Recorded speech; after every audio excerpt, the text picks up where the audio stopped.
Welcome everyone to our last Mastermind 808 for the year. For your information, this session is being recorded and will be emailed with the PowerPoint slides tomorrow.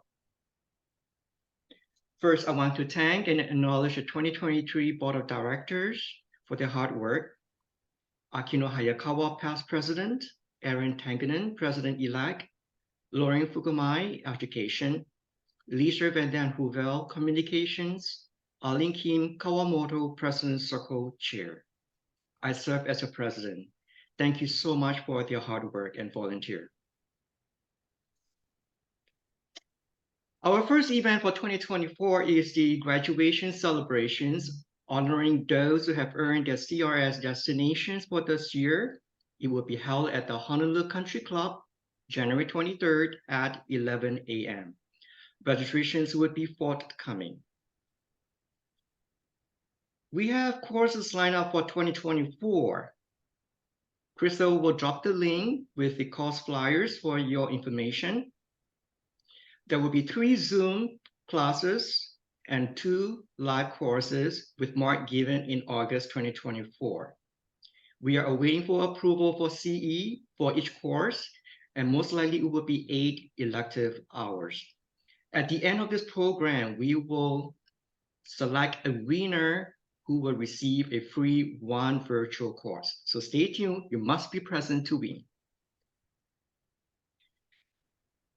RRC sponsors the National Convention every year, and celebration for 2024 will be in Caesars Palace in Las Vegas. It is the best networking and education event that you can receive. Each session is just phenomenal. And Crystal will drop the registration for your information as well. So, for those who have not had your CRS, why not? There's only top 3% of the nation realtors who have earned these designations. The National RRC provides tremendous support, such as webinars, marketing informations, and more. Go to crs.com for information. And before you log off before the event for today, there will be a quick evaluation. So we appreciate you take a few minutes to complete the evaluations, and that's for future programs, and your opinion counts. And if time permits, we will take questions at the end of the program. Please drop your questions in the Q&A boxes. Shawna Lewis is the owner of Laulima Asset Management and has been involved with creating, building, and sustaining client relationships her entire working career. Now, along with her partners, Shawna wants to work with the community she grew up in and help homeowners manage the complex financial decisions facing the aging condominium buildings. Shawna has established a network of industry experts who service and support associations, making her a valuable resource for those associations looking to make improvements to their aging buildings. Please join me in welcoming Shawna Lewis. Hello, everyone. Let me share my screen here. Here we go. Share screen. I'm not able to get to my desktop. Raymond, my desktop isn't pulling up. Do you want me to pull up your PowerPoint for you and you can just tell me to change? Okay, hold on. Yep. No problem. We can do that. Okay.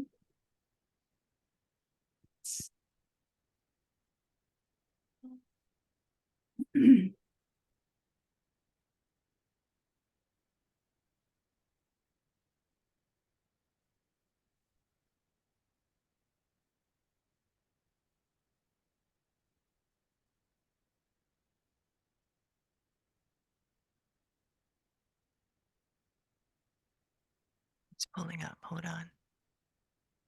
Okay. There you go. All right. Thank you, everyone, for having me. I'm going to be talking about the sprinkler ordinance and about reserve studies. Okay, change slide.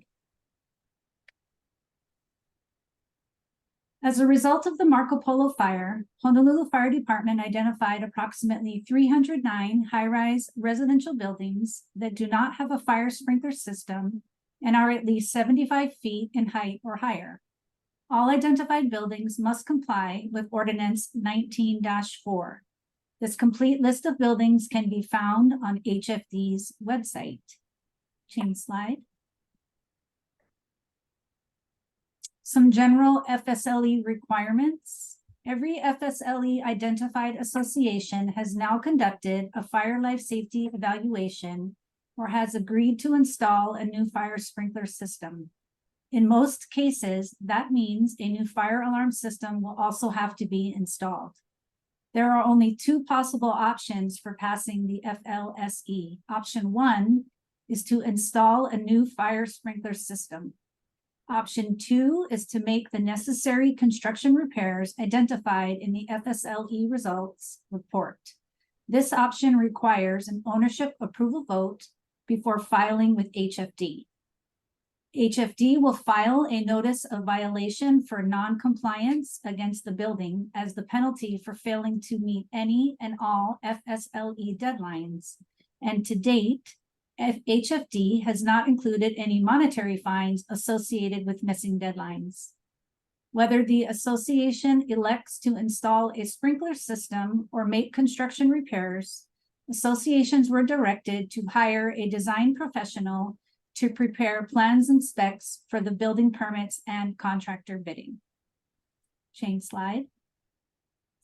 Once the association has completed the construction portion of the FLSE, the property management company and/or the association will be responsible for coordinating the final FLSE compliance requirements with HFD. Design professionals have no final completion responsibilities. The proof of completion will primarily be based upon the work efforts described in building permits and the contractor completion of those efforts. So there are some FSLE work efforts that do not require building permits. There are time constraints associated with the FLSE ordinance as well. Associations have until 2038 if they are choosing to install a sprinkler system, and 2030 if they are opting out of installing sprinklers. Associations will now have to decide how they will be paying for either option and begin funding their choices in their reserves. This will mean an increase to maintenance fees for most of these condos. Change slide. So some basic first steps in conducting the FSLE were that an association hired a design professional to conduct the FLSE. After the evaluation was conducted, the results were reviewed with the firm who performed the FLSE and the association. The association is to select one of two options: install fire sprinklers or address the deficiencies as identified in the fire and life safety report. Once the option has been chosen, the association informs the FSLE design professional of their decision. The association, property management company, or the design professional can file the results with HFD. If the association selects option 2 to make the construction repairs and opting out of installing a sprinkler system, the association must conduct an ownership vote and receive the necessary percentage approval before filing the FLSE with HFD. The voting results must be documented in an affidavit letter that must be submitted to HFD at the same time as the FLSE.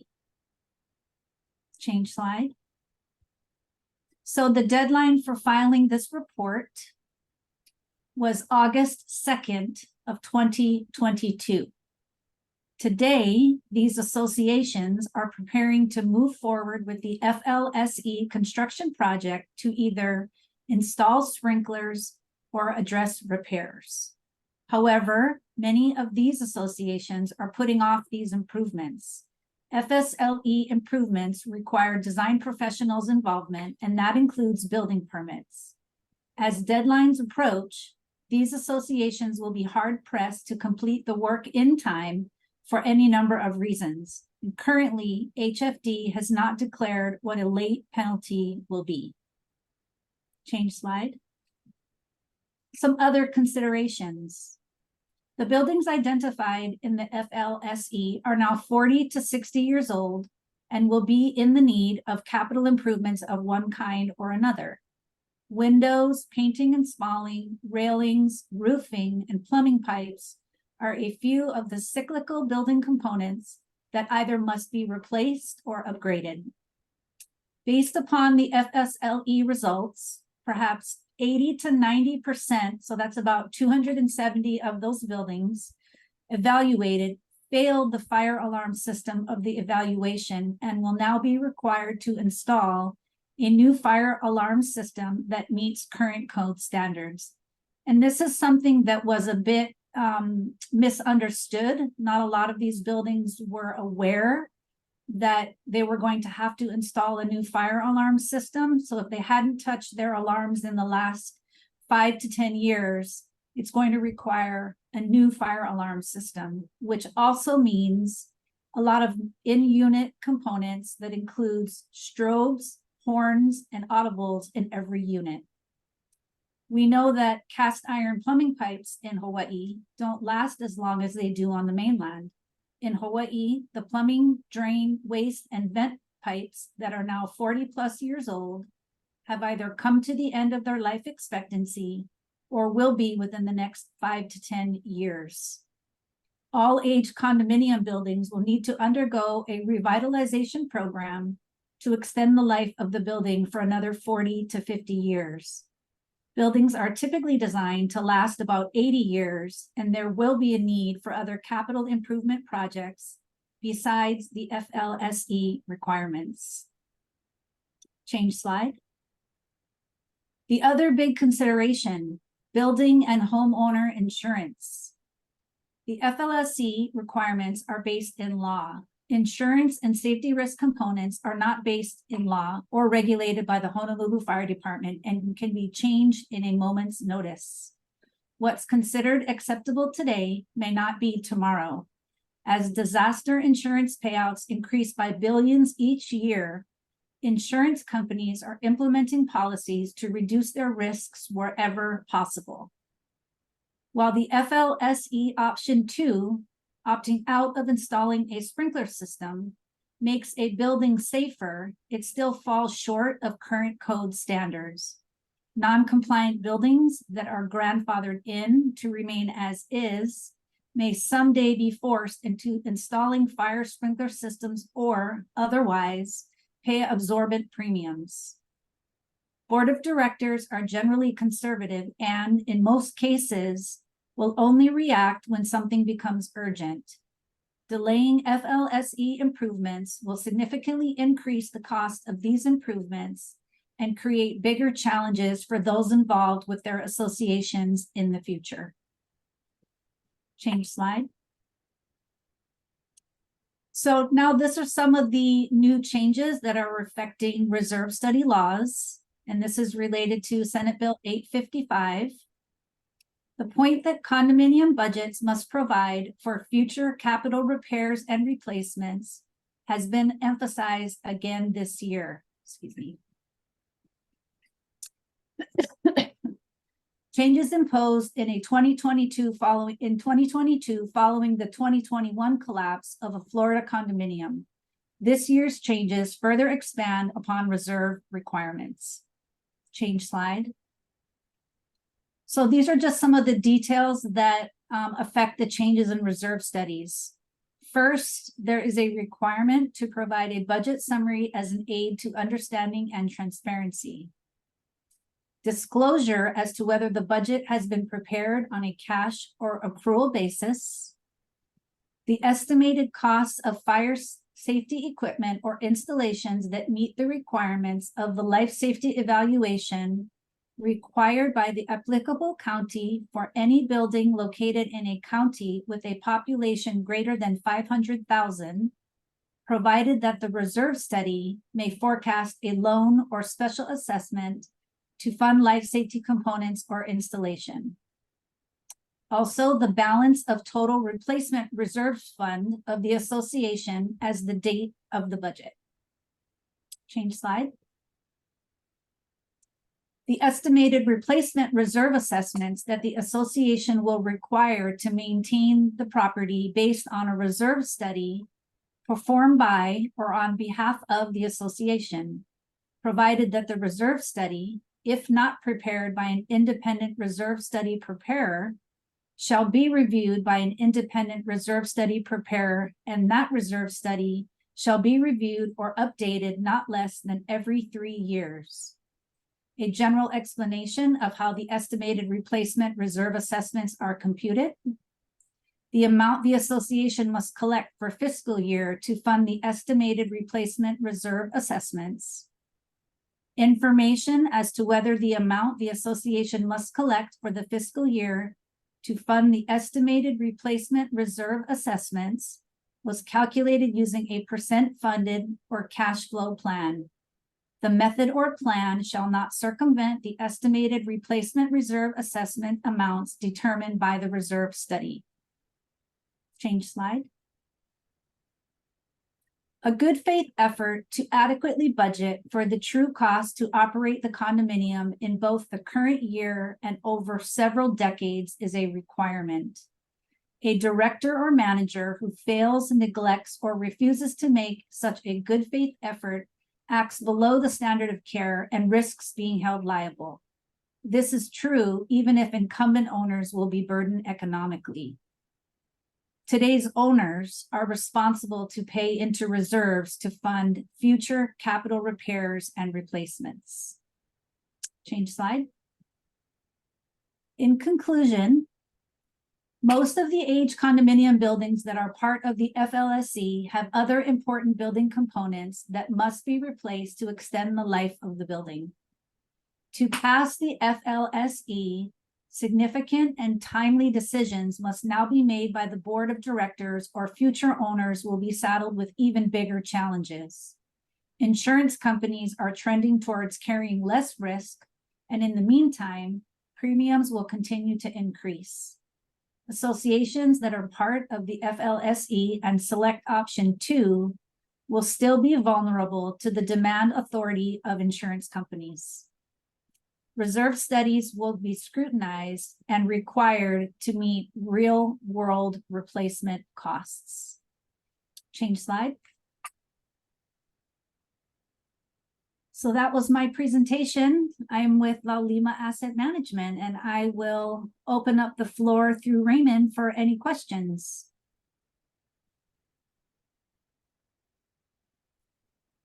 Yes, Shawna, there's one question.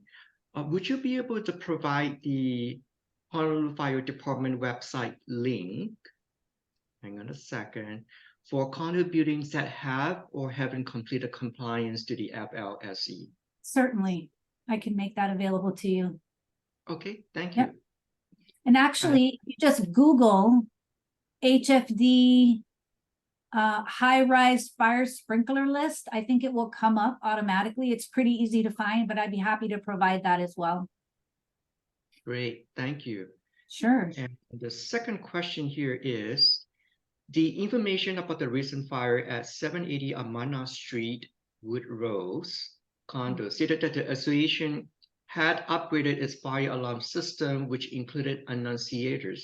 No sprinklers in the building were reported. What is the compliance of this building with the ordinance? Well, they were on the life safety list, and it's my understanding that they were opting out of installing sprinklers. So the building doesn't have sprinklers, but they were making the necessary construction repairs to address not having sprinklers in their buildings. And one of the gravest components that was identified was something called vertical openings. So vertical openings are anywhere that a pipe passes through a cement floor slab or a wall and creates kind of a puka that has a circumference that isn't filled, which looks something like it would smoke can travel through those pukas like a chimney.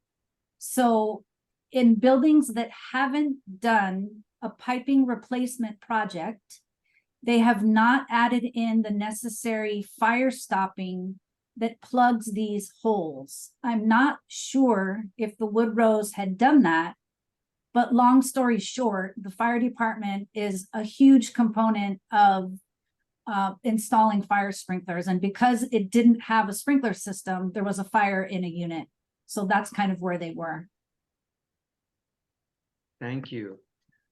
There's a couple of questions more. The next one is, do you think the FLSC will be required in Maui County in the future? I don't believe so, because the law is written that it's in counties of populations greater than 500,000. Okay, next question is, who are the best companies to do FLSE? There were a handful of companies that did them. What you needed to conduct the life safety evaluation was a design professional. So an engineer, an architect, anybody that had those credentials were capable of conducting the FSLE. And I think there were maybe 6 or 8 companies that did this FSLE. Okay, thank you. The next one is, what is the height of the buildings that is exempt from this ordinance? Under 75 feet? That's correct, under 75 feet. And there were a few buildings that were on the list that were really close. They were like 74.5. They ended up getting an architect to do a formal measurement and sent that exemption into the fire department and were removed from the list. So there were a handful of buildings that were under 75 feet that were removed. Okay. Yes, this session is being recorded, so we will email you the PowerPoint slides tomorrow. Next question is, what is the option 2? I see option 1 is to install sprinklers. What is the second?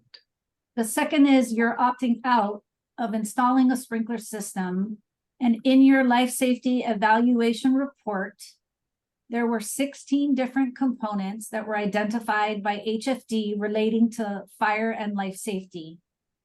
Whatever you scored negatively on that report, you will have to address. So things like I mentioned, the vertical openings. There were other things like the fire alarm, if you had an older fire alarm. There were certain architectural features in the stairwells, which the stairwells are to remain pressurized to allow you to be in the stairwell in case of a fire. In some of the older buildings built in the late 60s, there are components, electrical, mechanical components that are in the stairwells that the associations will have to figure out what they're going to do to address those components. Another big issue were fire-rated doors. So there are some doors in condos that have louvers in the actual door, as was in the case of the Marco Polo building. And the fire department wants to see a 90-minute fire-rated door with automatic door closures, which means you can't prop your doors open and the door has to close behind you. So those were just some of the most identified components that buildings will have to address.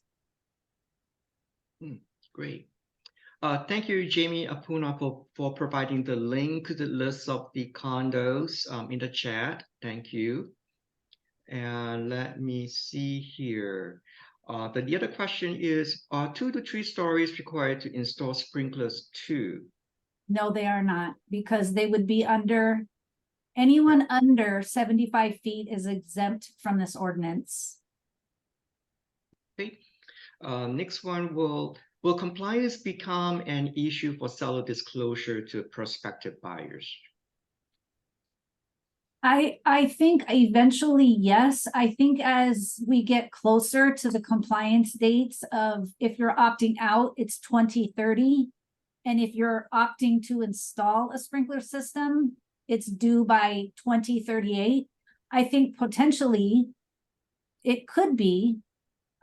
We are, seeing that HFD, every time we have a high-rise fire, is threatening that they're going to make every building have a sprinkler system. So at this point, we don't really know, but I would assume, sure, it could have an impact. Also, you have to take into consideration that in order for you to fund your life safety repairs, you now have to put those components in your reserve study, which means an increase to maintenance fees. So I think the biggest thing you're going to see is increase in maintenance fees and increases in insurance as well for buildings that do not have a sprinkler system. Okay.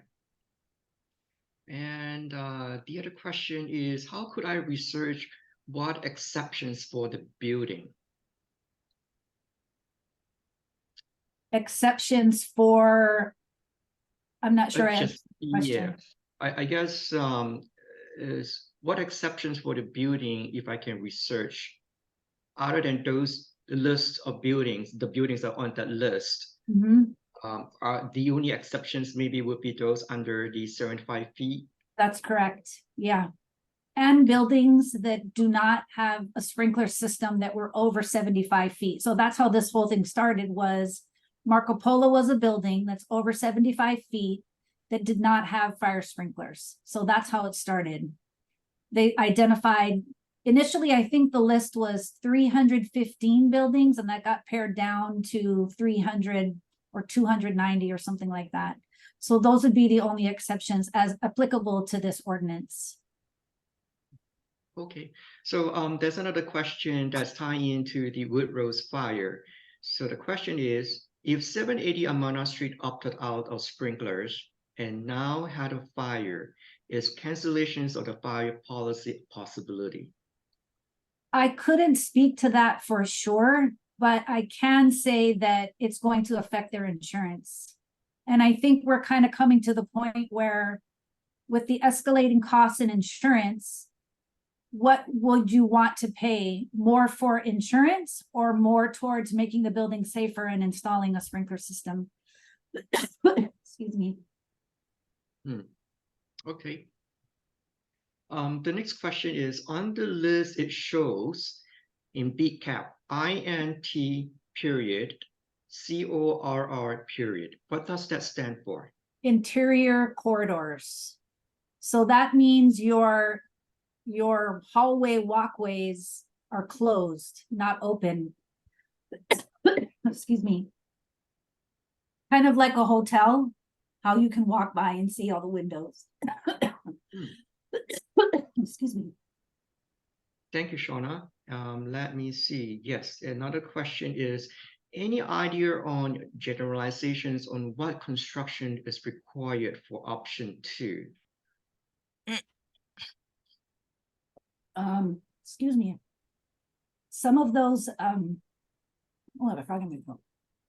Some of those construction repairs will be addressing the vertical openings, as well as installing a new code compliant fire alarm system, adding fire rated safety doors with automatic closures, and some miscellaneous stuff like mechanical rooms.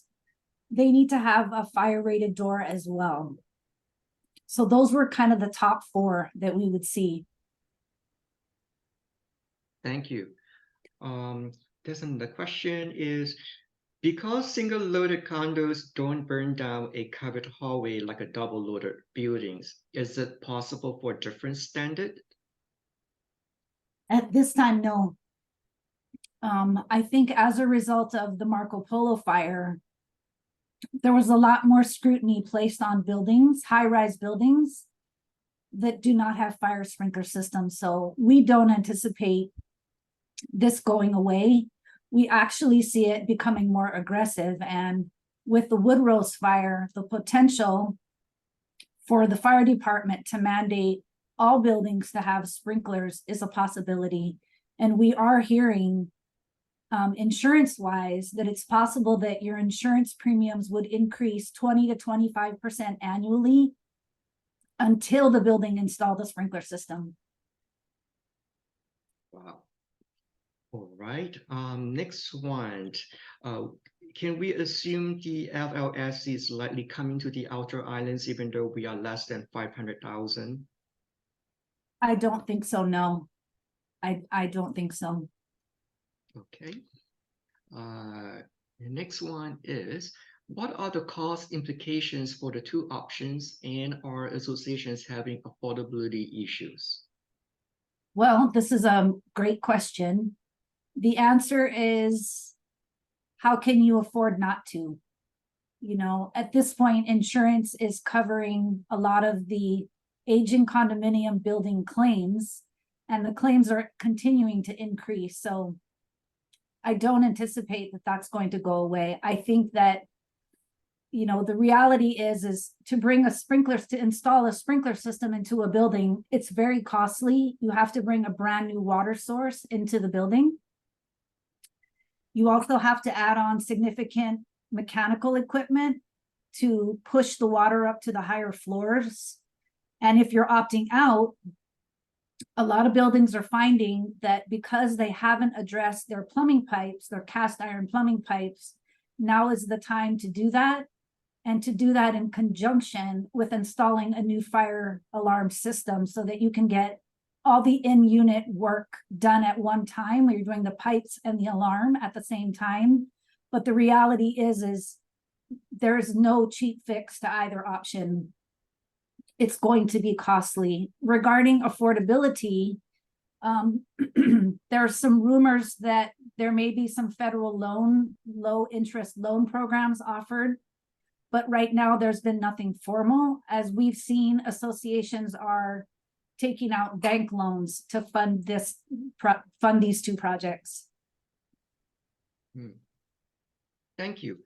Okay, the next question is, can you explain what AHJ on the list of buildings stands for? It is on the far right column on the list. It stands for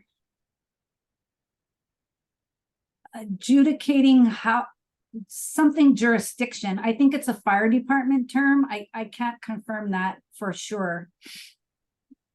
Oh, okay. And the next one, how would you suggest we should, as real estate professionals, use this information on a day-to-day practice? Great question. I think the reality of aging condos in Hawaii is that condos will always need some kind of capital improvement project to position them for the future. I think as agents, an important thing is to just share with potential clients that if the building is on the life safety list, there will be increases either in special assessment or in maintenance fees. And that will be unavoidable if you're on the list. So I think that would be the best thing, is to know, is the unit that you're looking at, isn't on the life safety list? What are they going to be facing improvements of either installing a sprinkler system or opting out of installing the sprinkler system and addressing the construction repairs? Thank you. Next question is kind of tie in. So when representing a buyer, where are we looking for this information that the building has to comply? Condo docs? I think that would be the FLSE list. I believe so, yes. I don't know if a lot of condo docs have been updated to include whether they're on the life safety list or not, but the HFD list is pretty comprehensive, and it's pretty easy to find out if a building is on that list or not. Okay, so tying with this question, so if a condo buyer requests the FLSE report, is a HOA required to provide the report? That's a good question. I'm not sure. I think it would be as part of the condo docs in a transaction. I certainly, as a buyer, would ask for it. I haven't been advised whether an HOA is supposed to do that or not, but I would certainly ask for it. Very good. This question is, what role does your company play in regards to the fire issue? The role that my company plays is an association would hire us to help them pass the FSLE. So either they would hire us to help them install a sprinkler system or address the construction repairs. And in either case, what we do is we coordinate and get all the engineering involved. We get prospective bidders, we do bid analysis, and then we present all of that information back to the board. So we would manage the overall project, whether it's option 1 or option 2. Hey, there are a lot more questions, and Hey. let me see. It's a very exciting topics. I thought buildings with external walkways to the front doors and open stairwells were exempt from sprinklers. You know, this was kind of something that was going back and forth about this a lot. To our knowledge, no one has been exempt. I'm not sure if that's changed at this point, but there was a lot of discussion at first. You know, again, to our knowledge, if you're on that list, it didn't matter if you had interior or exterior corridors, you still had to go through the process. Okay. And the next one is, so if the building even is under 75 feet, are not allowed to have screen doors? If you're under 75 feet, these rules don't apply to you. So you could have a screen door if you were under 75 feet. Okay, so next one is, what if the owners cannot afford all these repairs besides installing a fire alarm system? I mean, the maintenance fees are already $1,000 in many condos. This is the unfortunate reality of kind of where we are. You know, as Sue Savio, who works with Insurance Associates, has advised, there's really no way that you can afford not to, because your insurance premiums are going up so much that they may not cover you if you don't do what's required of this law. So although it's a burden financially, the board is required to do their fiduciary duty and maintain the asset. So there's kind of no way around the escalation in costs that are happening with buildings. There's no pretty answer to that. That's just the reality of where we are, unfortunately. Thank you. Another question is, I recently saw condo docs which estimated a cost of $40,000 per unit to install fire sprinklers in a 30-story, 100-unit building, but the project was not bid out yet. It was based on preliminary design estimates. Can one accurately provide a general estimate for the total overall cost to install fire sprinklers based on the size of the building, that is number of floors per unit, or are there too many unknown factors? There are, and one of the greatest unknown factors is this has never been done before. So it's not like a building could look at another building of the same size and find out, you know, what did they pay? This is all new. So to bring in a new water source to a building, that $40,000 to install a sprinkler system, that sounds extremely high. It sounds like that could potentially include a new fire alarm system, because one of the caveats is your fire sprinkler system and your fire alarm system have to talk to each other. And if you don't have a current code compliant fire alarm system, that's not possible. So 40,000 sounds a bit high. It could also be inclusive of they're addressing their plumbing pipes as well, which that cost has increased exponentially in the last 10 years to replace the plumbing pipe. So that sounds a bit high. I think as the process continues and more buildings undergo the process of whether they're going to install a sprinkler system or not, maybe there'll be more realistic costs. But right now, there are too many unknown factors. And some of those things include, you know, does the ownership want exposed conduit running, or do they want to hide the conduit? You know, they can run pipes wherever they want to, but is that what the association and the ownership actually want? So there are a lot of extenuating circumstances and unknown factors in being able to just throw out a blanket price of what it would cost per unit. Thank you. So I think we have time for a few questions. Yes. So what options do owners have when the condo association or management company declines to provide information that HRS 514 says an owner should be able to access? That's a great question, and I really don't have an answer for that. I would assume that there are some documents that can be shared with the public and others maybe that an association doesn't want to share, but that's not my area of expertise. I wouldn't be able to tell you that. Thank you. And when you say on the list, do you mean on the existing high-rise residential buildings list? Correct. Okay. Next question is, appraisers are notating the ordinance on the appraisal report, and lenders are interpreting this as a health and safety issue. All repairs need to be completed before lending can be done. Is there anything we can provide to show lenders and appraisers this ordinance is a proactive effort for fire prevention, not an immediate health and safety issue? If it was an immediate safety issue, we wouldn't have until 2030 to get it done. That's right. That's a great question. And, you know, this whole thing started in 2018. So it was kind of, they're giving them a 20-year timeline to get this done. What we do know is that the proof of compliance for an association will be when they file a permit. But you have to get to the point of drawing up the plans and specs. So prior to that, I'm not sure that anything could be presented. It would just have to be, what is the association of that building doing? Are they opting out or are they installing a sprinkler system? And well, I guess we're going to find out as this law moves forward what that would be for a potential buyer. Okay. And this questions, it does covers many other questions that comes budget related. So generally, how many stories is a 75-foot building? 10. Okay.